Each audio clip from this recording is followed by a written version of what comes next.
Gente. Bem, meus irmãos, nós estamos retornando aqui porque houve uma queda de luz. Estamos estudando o livro Diversidade dos Carismas, Teoria e Prática da Mediunidade, no capítulo 9, Psicometria, item 13, que trata do caso do vestido, né? Então, o que nós falamos aqui na primeira parte? Hoje é dia 29 de fevereiro de 2024, quinta-feira, 29 de fevereiro. Então, o Hermínio já falou que a Regina ela recebe dos Estados Unidos, de um amigo, de vez em quando, umas embalagens com doações da população americana. Então, vem roupas, vestidos, né? Ela recebe esse material, ela separa, divide e manda para os casas espíritas, para que elas vendam, põem. E ela também manda muita roupa para os bazares das casas espíritas. Um determinado dia, ela resolveu comprar uma das peças que veio. Né? Ela comprou, era uma peça tão boa, peça já usada, mas de peça inteira, bom, vestido bom, e ela resolveu comprar esse vestido para ela mesma usar. Tá? Então, ela fala aqui, ela diz assim, que o vestido de sua escolha, o vestido que ela escolheu, era um longo, simples e elegante, muito do seu gosto pessoal. O dinheiro que o vestido veio dos Estados Unidos usado, né? Ela comprou o vestido para ela usar e deu dinheiro para o centro espírita, tá? E depois ela guardou o vestido, pois não estava necessitando dele no momento, dado que sempre fez suas próprias. Ela comprou o vestido, lavou, tratou direito, guardou, para, de repente, o evento que aparecesse, ela iria usar o vestido, né? Aí ela diz assim, certo dia, resolveu preparar o vestido para usar. Aí chegou aquele dia que ela disse, hoje eu vou usar o vestido. Então, ela pegou, né? Resolveu. Aí, o que ela fez? Ela lavou o vestido, tá? Cuidadosamente, porque todo isso a gente deve fazer sempre, né, gente? Se a gente compra uma peça de roupa, mesmo que seja nova, é bom que a gente lave, ainda mais sendo usado, lave também, né? Então, ela diz aqui, ela lavou o vestido muito bem, porque ela ia usá-lo, né? E aí, depois de lavar, ela colocou para secar. Depois, ela resolveu passar o vestido a ferro. Então, ela foi passar o vestido, né? Porque ela deveria ir a alguma festa. Então, ela disse: hoje eu vou usar o vestido que eu comprei no bazar.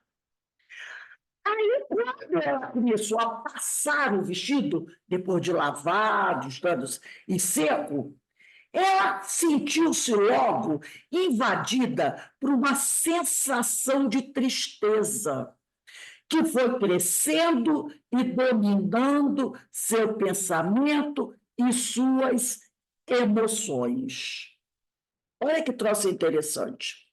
Era uma angústia vaga, indefinida, a princípio, mas real. Nada havia no momento de particularmente aflitivo para ela. Estava de férias, sentia-se feliz, nada tendo de especial a desejar, nem motivo algum para sentir-se melancólica. Então, tudo bem com a vida. Eu estou pensando, por que será que eu estou me sentindo dessa forma? Não tem nada de ruim acontecendo na minha vida, muito pelo contrário, eu estou muito bem, obrigado. A angústia foi não crescendo. Deixa eu falar aqui. A angústia foi no crescendo e trouxe com ela uma sensação de medo, de pesar que a afligia. Subitamente ela percebeu que seu ventre crescera, estava muito inchado. Ela percebeu que tinha câncer abdominal, estava prestes a morrer. Olha só que loucura! De repente ela começou a sentir tudo isso. Ela sentiu o ventre crescer, percebeu que não estava se sentindo bem, né? E de repente vem a ideia de que eu estou doente, eu estou com câncer, eu vou morrer. Troço estranho, como é que isso pode acontecer? Já assustada a essa altura, foi ao espelho e viu-se aturdida com os olhos. Repare, ele faz uma interrogação. Ela foi ao espelho e viu-se aturdida com os olhos. Será que ela, ao olhar para o espelho, ela viu com os olhos mesmo, esses olhos físicos? Com o ventre crescido e com uma aparência terrível, o rosto lívido e contraído. Não havia dúvida, meu Deus, estou com câncer, pensou. Aqui ele está dizendo, será que quando ela foi ao espelho, olhou para o espelho, ela estava realmente olhando com os olhos físicos ou ela já estava em transe? E ali, ao estar em transe, ela não está mais vendo com os olhos físicos, ela está vendo o quê? Com a alma, né? Ela está vendo com a alma, porque ela já não estava mais do estado normal, ela já estava num estado alterado de consciência. Verdadeira comoção interior desencadeou-se nela. Além da angústia, estava como que magoada, não queria morrer. Não era justo partir tão cedo vitimada pelo câncer. Subitamente as lágrimas começaram a escorrer-lhe pelo rosto abaixo, incontroláveis, à medida que a sensação angustiosa parecia sufocá-la. Caminhou um pouco pela casa e voltou ao espelho. Lá estava a imagem do desespero, em pranto, ventre crescido. E ela pensou, mas como é que eu nunca soube que tinha câncer e de repente aparece esse ventre assim inchado? Foi esse o pensamento mágico. Estremeceu, sacudiu a cabeça e disse a si mesma, espere aí. Em primeiro lugar, eu não tenho câncer, coisa nenhuma. No momento que ela teve esse pensamento, né? Quando ela pensou assim, né? Mas como é que eu nunca soube que tinha câncer? E de repente aparece isso. Nesse momento ela saiu do transe.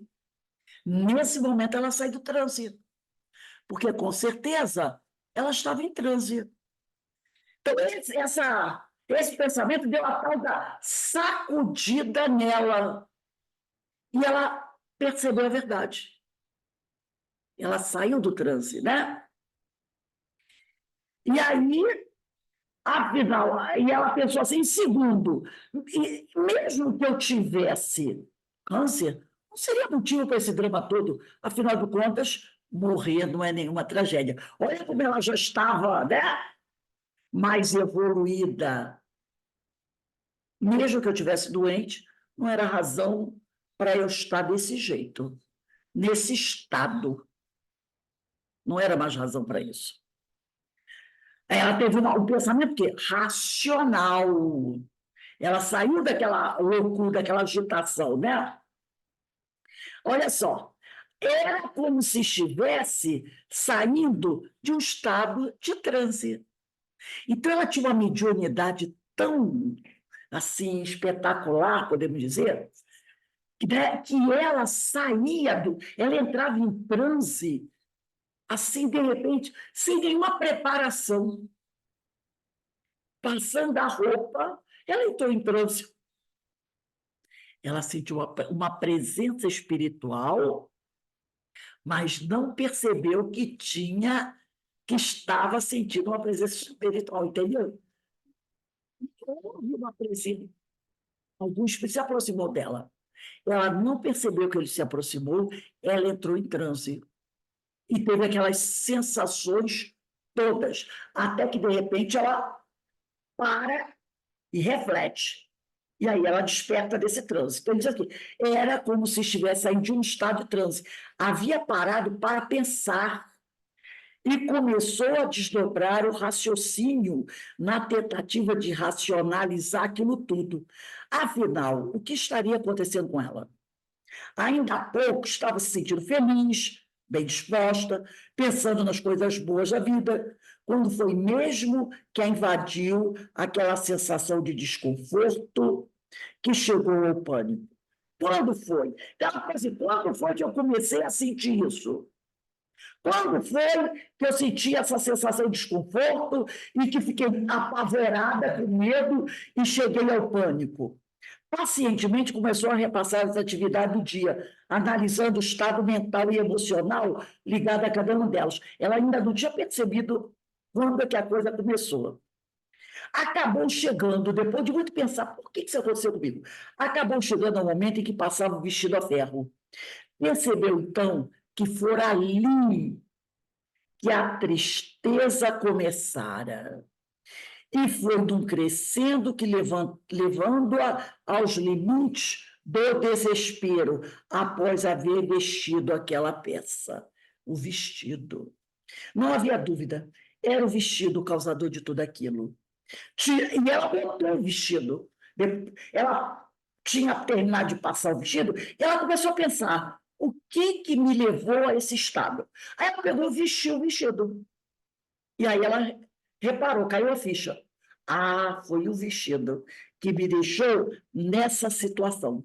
Aí o que ela fez? Tirou imediatamente e jogou num tanque com água. E olha que ela já tinha lavado o corpo, hein? Ela jogou de novo num tanque com água, temerosa de que esse vestido viesse a contaminar psiquicamente outras roupas suas no armário. Então, ela ficou com medo de botar esse vestido lá no armário e, de repente, sei lá, aquela energia do vestido passar para as outras roupas dela, né? Porque aí a gente começa a pensar um monte de coisa, né? Vai que acontece, deixar eu me livrar disso. Eu nunca ouvi falar que uma peça de roupa contaminasse outra. Mas ela, pelo sim ou pelo não, ela disse assim, vou lavar esse troço novamente. Entendeu? Ela não quis nem saber se havia possibilidade do vestido contaminar os outros vestidos, a energia passar para os outros. Ela nem pensou nisso, nem quis saber se podia ou não. Ela disse, eu vou lavar esse negócio novamente. Em seguida, ela tomou um banho, sentou-se e orou por alguns momentos, dirigindo. Aí ela começou, na oração dela, dirigir seu pensamento à dona do vestido. Pois a essa altura, ela, Regina, estava convencida de que a mulher, dona do vestido, morrera de câncer, sentindo-se injustiçada e infeliz, cheia de temores e aflições, e até mesmo desesperada e inconformada, porque não queria morrer. Sentiu-se prontamente aliviada de toda aquela pressão emocional, sem saber o que fazer do vestido. Aí ela pensou, o que eu vou fazer com o vestido? Sem saber o que fazer do vestido e não desejando dá-lo a ninguém, porque ela pensou, se o vestido me fez sentir assim, vai que eu dou para uma outra pessoa e ele traga algum problema para outra pessoa. Para evitar que outros viessem a sofrer aquelas angústias, talvez sem o mesmo tipo de defesa que ela dispunha, porque ela era uma médica já com experiência. Ela disse: eu consegui resolver esse problema, mas vai que eu dou para uma pessoa que tenha mediunidade, que sinta o que eu senti, mas que não saiba como fazer para se livrar dessa situação, né? E aí ela resolveu conversar a respeito do estranho caso com uma amiga mais experimentada. Ela sugeriu a essa amiga que o vestido fosse encaminhado ao centro, no qual servia, lá para a casa espírita, para que fosse levado a uma reunião mediúnica, onde eles orariam pela desconhecida pessoa que a roupa pertencera.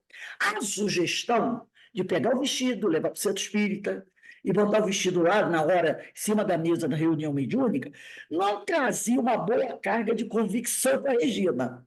Mas não lhes ocorreu outra providência a tomar. Ela não achou muito adequado esse negócio, né? De levar o vestido para a mesa mediúnica, para aproveitar através do vestido, orar. Porque para orar por alguém, precisa de uma peça de roupa da pessoa, né? Isso é uma coisa mais espiritualista, não é? É uma coisa mais espiritualista. Não precisaria, precisaria orar. Mas como talvez para não contrariar a amiga, qualquer coisa assim, que deu a ideia, ela disse, tá, vamos levar. Mas, né? Aqui, ó. Nunca soube, Regina, do que poderia ter acontecido com a moça do vestido. Ela nunca ficou sabendo, não entrou em contato com o espírito. Mas, certamente, a intenção foi a melhor possível de ajudá-la a superar sua decepção em face da morte, que para muitos é mal irremediável. Porque para muita gente a ideia da morte é um terror. Tem gente que tem pavor da morte, né? Tem gente que falou em morrer, nossa, até se suicida com medo da morte. Né? Fica tão desesperada com a possibilidade que vai, antecipa o negócio. O desespero é tanto, né? Quando a gente deve encarar apenas como uma transição. Muitas vezes para melhor. Porque às vezes a pessoa está numa situação, né? Às vezes a gente vê certos irmãos que estão passando por uma aflição, às vezes casos de doença, ou pensar assim, né? Casos de doença. Às vezes a pessoa está passando por uma situação tão dolorida, né? Um sofrimento atroz. E aí a família, muitas vezes, reza para a pessoa ficar, né?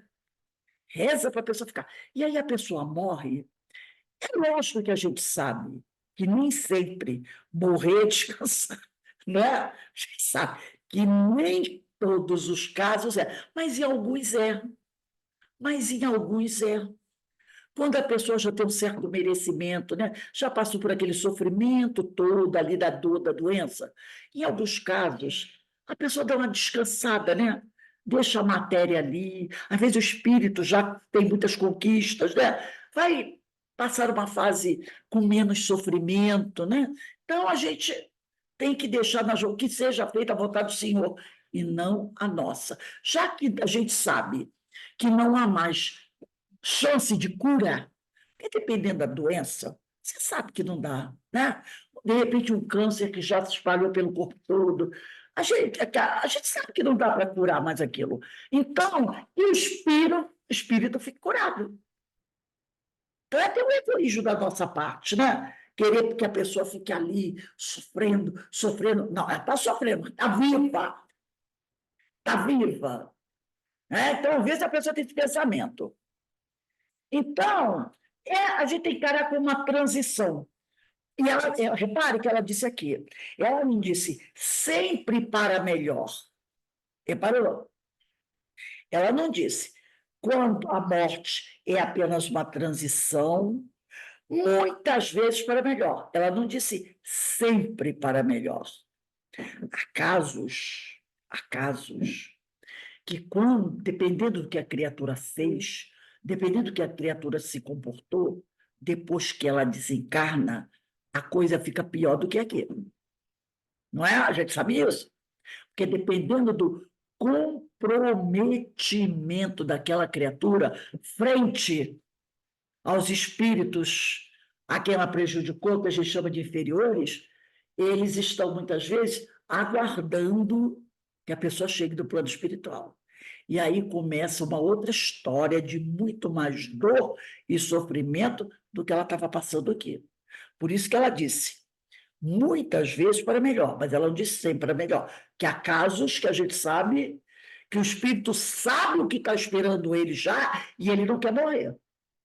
Porque ele já tem aquele vislumbre daqueles que já estão ali, em volta do leito dele, esperando ele morrer, né? Deve ser muito triste essa situação.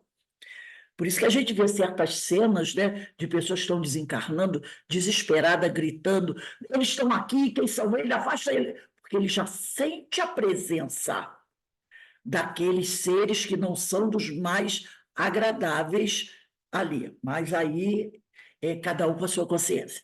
Continua aqui o Hermínio. Daí em diante, Regina passou a ser mais cautelosa. Nunca mais ela, Regina, vestiu roupa alheia. E nem gosta de emprestar as suas. Porque ela empresta, a pessoa usa, depois a pessoa manda de volta. E vem a roupa com a energia do outro. Se alguém lhe pede uma peça emprestada, ela prefere dá-la de uma vez. Nunca, ela diz aqui, ó, nunca se sabe das vibrações que se entranham nas peças e dos contágios psíquicos que possam trazer para quem as usa depois, né? É aquela coisa. Às vezes a gente compra, né? uma peça num bazar, uma peça ali no bazar, né? Eu já comprei, eu não sou muito assídua de fazer isso, não, mas já comprei uma aqui, uma ali, mas não sou daquelas de ficar catando bazar e comprando roupa, não. Às vezes, bijuteria, às vezes eu compro uma peça aqui ou ali. Mas eu não sou. Eu não é pela roupa, mas eu tenho uma coisa comigo. Eu não gosto muito de entrar em bazar, entendeu? E eu não gosto. Não é nem a roupa, é o local. Porque eu acho que ali, né, de repente, imagina um bazar, quantas energias estão misturadas ali, né? Estão misturadas. Nossa, Eu entendendo, tem uns bazares que são até muito bem arrumados, organizados. Agora tem outros que é uma bagunça danada. Então, eu não me sinto muito bem, não. Tá? Já comprei muita roupa em bazar, hoje compro muito menos, mas não é aquela preferência, né? Ana, queria falar alguma coisa? Ana sim, Constantino? eu tenho experiência dessa questão aí de experimentar usar uma roupa e ter um sentimento. Eu já até acho que eu já até contei, uma amiga que me deu uma bata e eu passei a usar quando eu engravidei, e a partir do momento que eu coloquei a bata, eu comecei a sentir tristeza, vontade de chorar, e depois eu fui descobrir que essa amiga que deu a bata, ela faleceu no parto. E Hum, aí eu liguei uma coisa com a outra. E também a questão do bazar, eu já trabalhei no bazar, ajudando a separar as roupas para montar o bazar. E eu cheguei também a ter uma sensação assim, desconfortável, sabe? Uma angústia, um mal-estar. Aí eu não quis mais saber de trabalhar no bazar e eu também não compro roupa de bazar para usar por conta disso.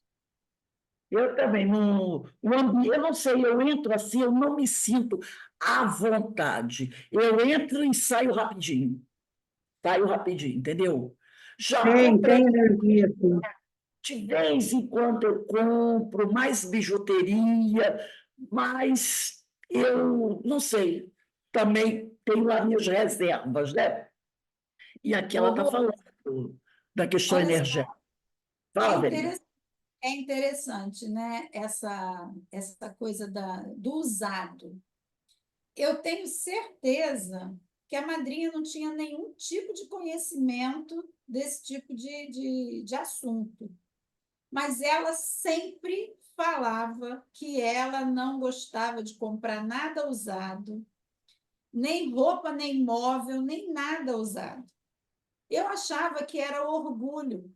Ela dizia, ela sempre fazia alguma referência ao dono da coisa, entendeu? Ah, eu não sei se já morreu, não sei como é que ele, sei se ele vai querer vir buscar. Ela sempre falava isso. E algumas pessoas também na minha família que eu tenho certeza que não entendem, não têm esse conhecimento que até eu estou tendo agora, né? Dessas aulas que a gente está tendo, os antigos acho que já tinham algum tipo de, É, né? Já veio de alguma. longe, porque eu conheço muita gente que não gosta de roupa usada, que não gosta de comprar móvel usado, nada usado. Tem umas coisas, né, que a gente começa a pensar, e aí a gente começa a analisar e ver realmente, né, que é questão de energia, né, a A gente energia. não sabe de onde vem, depois descobre que tem um fundamento. Por que A gente, será que os antigos pensavam assim? De a onde gente já eles tiraram isso, né? a nossa energia imanta tudo que a gente possui. Lembra que estudamos na psicometria? Imanta tudo que a gente possui. O nosso fluido. Por isso que muitas vezes o psicômetra ele pega um objeto que a pessoa. Aquele objeto vai ser um instrumento, porque ele vai entrar em contato com o fluido da pessoa e vai ler a pessoa. Então, roupa, que é uma coisa que você usa há muito tempo, né? E está sempre ligado no seu corpo, nos seus sentimentos, você vestindo aquilo, sentindo aquilo. Então, a gente percebe que tem muita coisa a ver, né? Tem No muita meu coisa. caso, a gente era amiga, tinha mais a ligação mais forte, né? E aí você Eu vê acho que a tem. dela, né? O sofrimento dela, da pessoa. Tem a ver com a sensibilidade, né? Eu sou um granito, porque eu não sinto nada, posso usar Ai, que roupa de bom. todo mundo. Agradeço a Deus.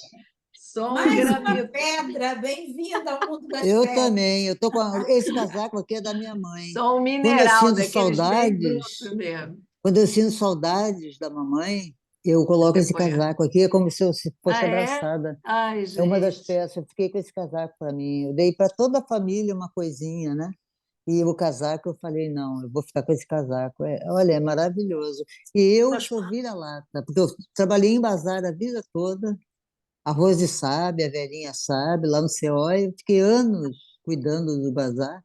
Nunca senti nada, gente. Muito pelo contrário, eu adorava, parecia um ratinho no meio das coisas. É personalidade, eu acho. Vai depender da sensibilidade da pessoa. Eu, o ambiente de bazar, eu não gosto muito. Então, vamos lá. Agora a gente vai para o item 14, que é o detetives psíquicos.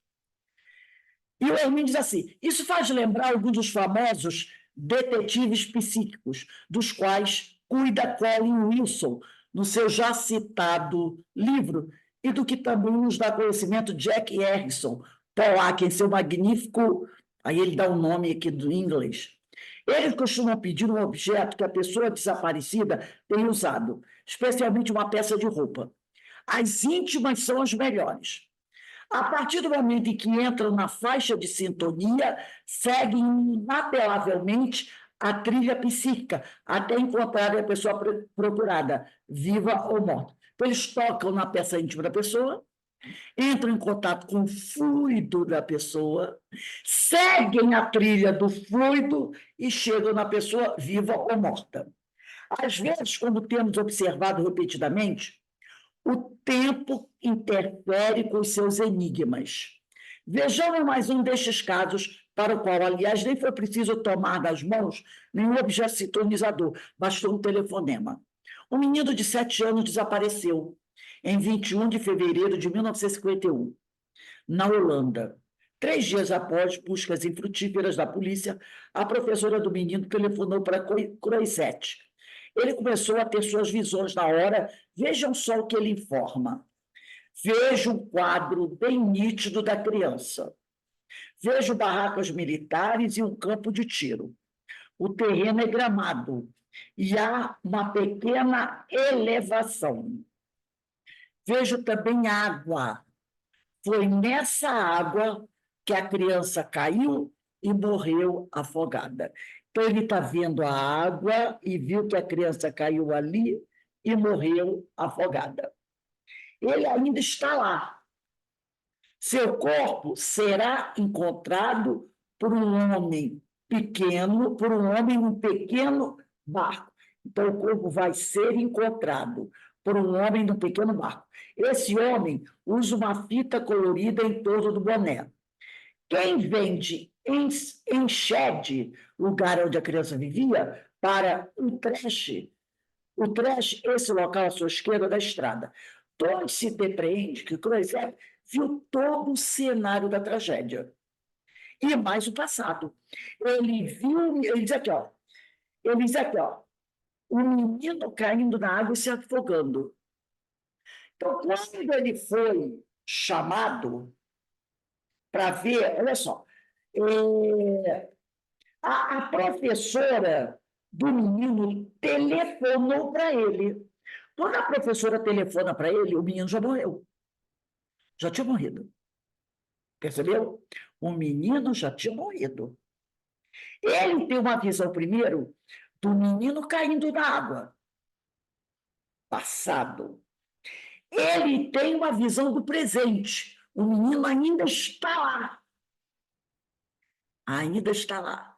E tem uma visão do futuro. Ele vai ser encontrado por um homem assim. Ele teve os 3 momentos. A professora liga, o menino já tinha desaparecido. Não é que o menino estivesse perambulando. O garoto foi brincar lá na água, morreu. Então, ele teve uma visão do passado, viu o menino caindo na água e afogando-se, viu, no momento atual, ele disse, o corpo ainda está lá. Ele está falando para alguém. E ele diz, ele vai ser encontrado. Ele viu os três momentos, passado, o menino se afogando, presente, o menino ainda está na água, e já viu o futuro, que o menino vai ser encontrado por um homem que tem uma fita do boné. Percebeu? Aí ele aqui, logo se depreende que Croisette, que é o vidente, viu todo o cenário da tragédia e mais o passado. O menino caindo na água e afogando-se. O presente, ele ainda está lá, quer dizer, o corpo ainda está lá na água, e o futuro será encontrado por um homem com uma fita colorida no boné. Vamos parar por aqui mesmo, antes que a gente também saia por aí, além dos limites de tempo e espaço. Então, ele diz assim, vamos dar uma paradinha aqui. Aí ele diz assim, seja como for, em todo o processo de psicometria, há uma sintonização prévia. No caso de Regina, o vestido, né, ela sintonizou com o vestido. Com a tal da Edith Harper e outros, algum objeto de uso pessoal. No caso da Regina, para ela sintonizar, sentir que a mulher morreu, ela precisou de alguma coisa. Foi o vestido. Foi o vestido. Né? Com outras pessoas, é um objeto de posse. No caso desse Croisette aqui, foi o telefonema. Né? Então, com Edith e outros, algum objeto de uso pessoal, ou até mesmo um contato telefônico de uma pessoa interessada na solução dos mistérios dos desaparecidos. Então, no caso do menino, bastou que a professora, que tinha ligação com a criança, serviço de ponte. A professora serviu de ponte para ele. Não foi nenhum objeto do garoto, nem foram os pais do garoto, que tinha mais ligação com a criança. Foi a professora, que devia gostar do menino, né? E sabendo que ele tinha esse... Sabendo que ele era médium. Então, ela gostava da criança, a criança era aluno dela, serviu de instrumento. Essa ligação. Veja como, às vezes, basta uma coisa mais distante, mais superficial, e no caso foi a professora que tinha um sentimento pelo menino. Como vimos com Gerard Croisette, no caso dele, bastou o telefonema. A partir da sintonização, contudo, o processo tem certas constantes que costumam ocorrer com todos os psicômetros, que, em última análise, operam utilizando-se da faculdade que os ingleses chamam de clarividência. Eles usam o nome de inglês aqui, né? Mas, na verdade, ou seja, clarividência. Então, o nome em inglês, ou seja, clarividência. Itinerante, eles dão o nome em inglês de traveling, quer dizer, clarividência itinerante. Vamos ler em português. Clarividência itinerante, com a diferença de que viajam não apenas pelo espaço físico, mas também no tempo. Olha o caso da professora. Né? Ele viajou no tempo. Ele viajou no tempo, porque ele foi ao passado, viu o menino se afogando, voltou ao presente, viu que o corpo está lá, e viajou ao futuro, para saber o que ia acontecer depois. Né? Então, eles chamam de clarividência itinerante. Está andando, né? Está caminhando, não fica parado. Veio daquele filme que o rapaz pega a moeda e ele volta no tempo e conhece a mulher que no tempo atual já estava idosa, mas ele se apaixonou em algum lugar do passado. A música é maravilhosa, né? A música é um espetáculo. Aí parecia que era o quê? Que era a imaginação da pessoa. Mas ele viaja. Mas isso existe, né? Exatamente. Na realidade, ele está o tempo todo no quarto deitado. Mas a mente dele está viajando. Muito bom, bem interessante. Todo mundo pensa que ele viaja, não. Ele entrou no quarto, pegou. No caso, ele ficou ali pensando, reparou que o retrato que ele viu, né? Ele tinha estado com ela antes, só que idosa do teatro ele não sabia quem ela era. Quando ele chega lá, ele vê o retrato. O sintonizador dele foi o retrato. O retrato. E aí ele sintoniza com ela através do retrato. Vai para o quarto, deita, e aí ele viaja fala no tempo. de um objeto. Aquele objeto foi o que Daquela fez ele moeda. voltar. Não, a moeda era da atualidade. Ah, não. A moeda, ele não podia. Quando ele diz para ele o seguinte: para você fazer essa viagem, você tem que se Eu despedir. acho que a moeda da atualidade está Não. misturada no bolso. Ele tinha que se despedir de tudo da atualidade. Tanto que ele se traja Ele é com roupa da época. Mas na hora que ele troca de roupa, ele deixou uma moeda de uso dele. Então, quando ele volta, e quando ele está lá com ela, ele bota a mão no bolso, toca numa moeda. A moeda é a moderna. Então foi isso. Mas o link traz ele de volta. A moeda é que traz ele de volta para a atualidade, que era uma moeda moderna. O link foi aquela foto antiga. Foi a foto antiga. Aí depois ele quer fazer de novo. Só que quando ele chega no quarto, ele morreu, né? Se ele conseguiu ou não, ninguém sabe, né? Mas isso é muito interessante, né? Porque parecia ficção, né? Na época que o filme... Isso. Aí você hoje é mais ou menos isso aí. Ele viaja no tempo, ele vai ao passado, depois ele volta ao presente, né?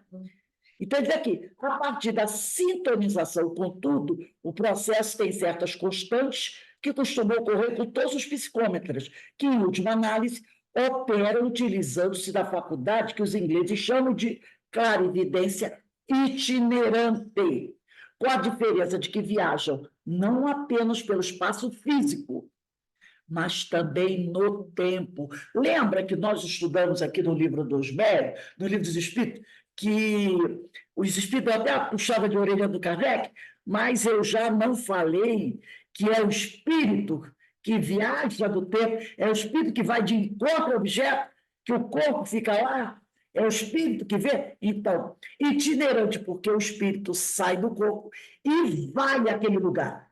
Quando ele vai, é o espaço físico, é a questão geográfica. Agora, ele vai vencendo um espaço. Agora, se vai para o passado para o futuro, é outro. Então, né, viajam pelo espaço físico, ele vai até um certo lugar, mas também no tempo. Esse lugar pode estar no futuro, que já estudamos que o futuro também é um lugar, como pode ir ao passado. Então, ele viaja pelo espaço físico, mas também no tempo. E aí, lembrando que os espíritos, a gente pode botar aqui, ó, Livro dos Espíritos, 428, lembra? 432 e 436.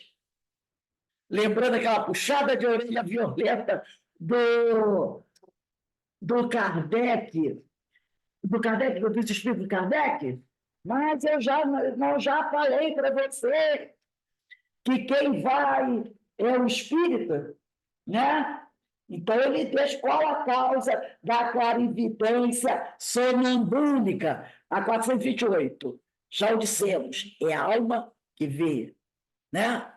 Então, essa alma viaja no tempo e no espaço. Aí ele vai dizer aqui, ao analisar o fenômeno, Frederic Myers escreve isto: a clarividência perde frequentemente o rumo e descreve casas e cenas adjacentes às desejadas.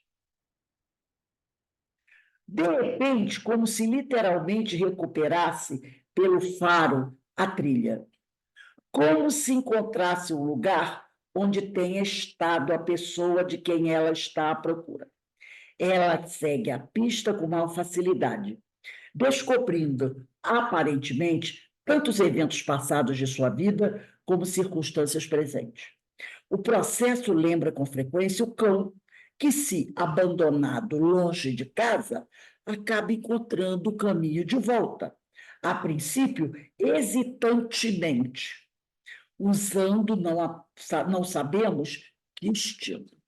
De repente, uma vez encontrada a trilha pelo faro, segue-a facilmente, a despeito de confusões e obstáculos. Então, ele faz uma comparação, né? E na psicometria, ele também sai, o psicólogo procurando. No início, hesitantemente, até que ele acha trilha, como o cão, o animal, né? Na gramática, diz Hermínio, psicometria da pena do pombo, feita pela senhora Harper, disse ela, a certa altura, que há uma trilha, será magnética, telepática, que uma vez identificada na multidão de vibrações que povoam o espaço, leva o pombo direto ao seu pombal, a muitos quilômetros de distância. Eu vou voltar aqui rapidinho, nesse trecho do pombal, que foi dito assim: como todas as demais impressões verificáveis são confirmadas, Bolzano é levado a concluir que as não verificáveis são também dignas de crédito, com a curiosa observação acerca da trilha magnética, que o leva de volta ao pombal. E ficamos confundidos ante o caso misterioso dessa sensitiva, que se identifica com a débil mentalidade de um pombo. É diferente de se identificar com a mente de uma pessoa, né, gente?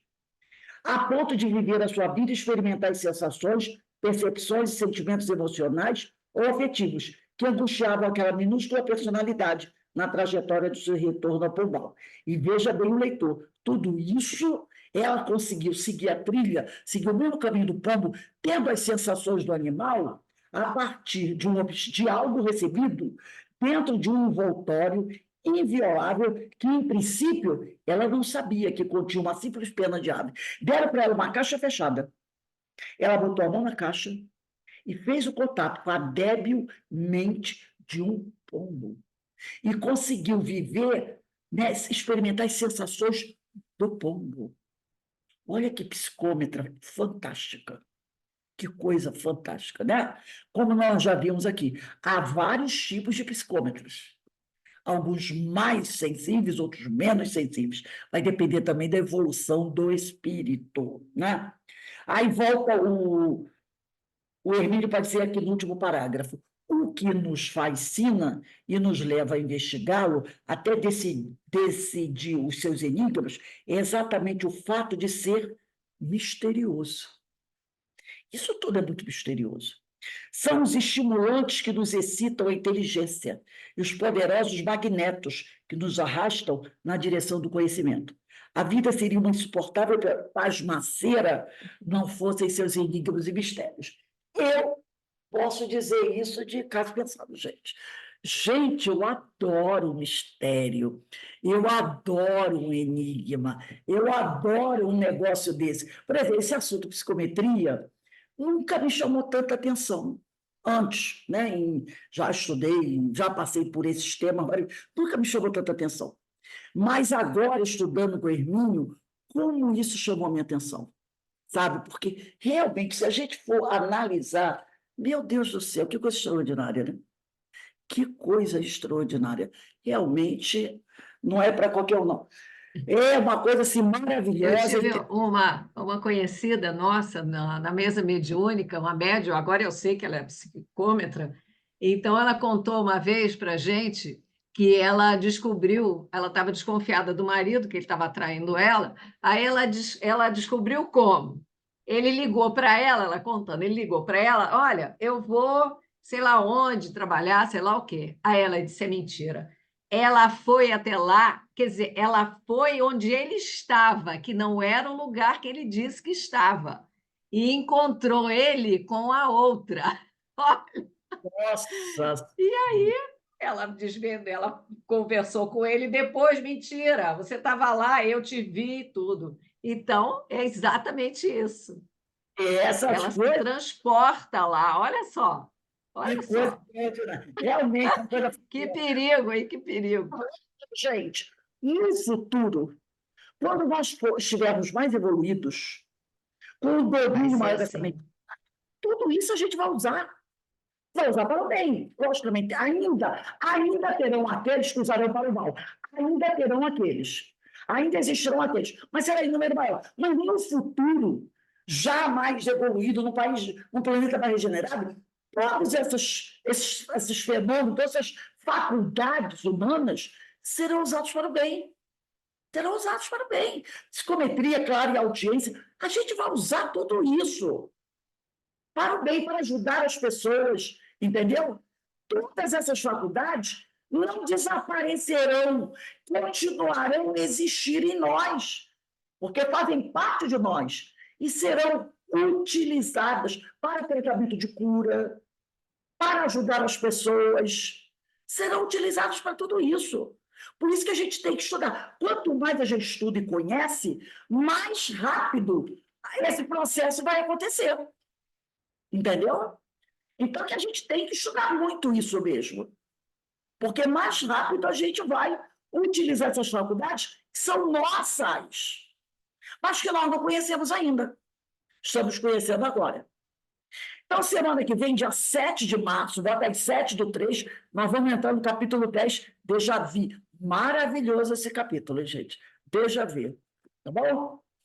Bem, a gente vai dar uma paradinha agora. Quando for mais 5h20, nós vamos retornar para o estudo da obra de Amélia Rodrigues, que eu fiz o estudo, preparei direitinho o estudo aqui, para a gente fazer. Muito interessante também, né?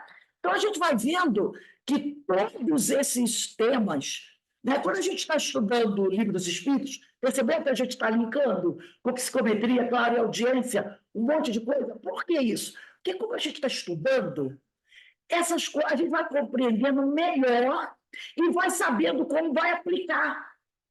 Então, antes a gente estudava e eu percebia que naquele assunto tinha psicometria, que naquele assunto tinha clara e audiência. Aí a gente lia e estudava, mas não comentava sobre isso, porque a gente não percebia que tem, que tinha. E agora a gente percebe, mas isso aqui não é clara e audiência que eu estou estudando lá no... Isso aqui não é psicometria que eu estou estudando?